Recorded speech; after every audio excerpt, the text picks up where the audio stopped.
আসসালামু আলাইকুম। আজকে আমরা তৃতীয় শ্রেণী 83 পৃষ্ঠার 10 নং অঙ্কটা দেখবো। এই ছকটা, তো ছকটা আগে আমরা কিভাবে করবো, প্রথমে আগে আমরা একটা বৃত্ত দিয়ে নেই।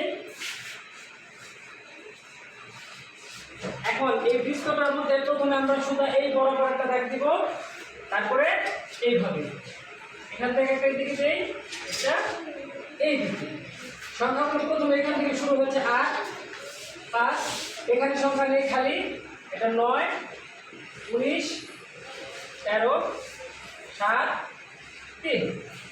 এখন আমরা খালি ঘরে কি সংখ্যা হবে? আমরা স্বাভাবিকভাবে দেখি 8 আর 5 13 বা 8 আর 3 5 হয় না, যোগ করি 8 এর থেকে 3 গেলে বিয়োগ করে মিলে কিনা দুইটা সংখ্যা তাও আমরা পাই না।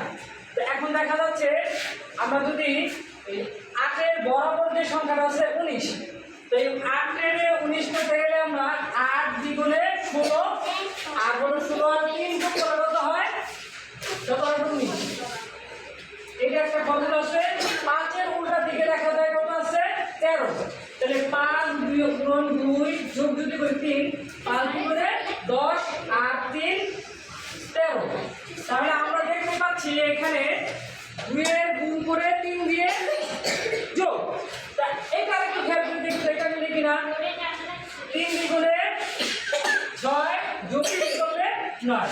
তাহলে কি বিপরীত সংখ্যাটা আমরা কিভাবে পাবো? 7 থেকে দ্বিগুণ করে 3 যোগ, ফর্মুলাটা কি পেলাম? 7 কে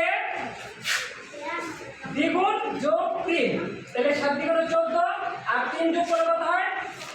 15 × 17। তাহলে এই সংখ্যাটা আমরা দিব 17। বুঝতে পেরেছ? ওকে, ধন্যবাদ।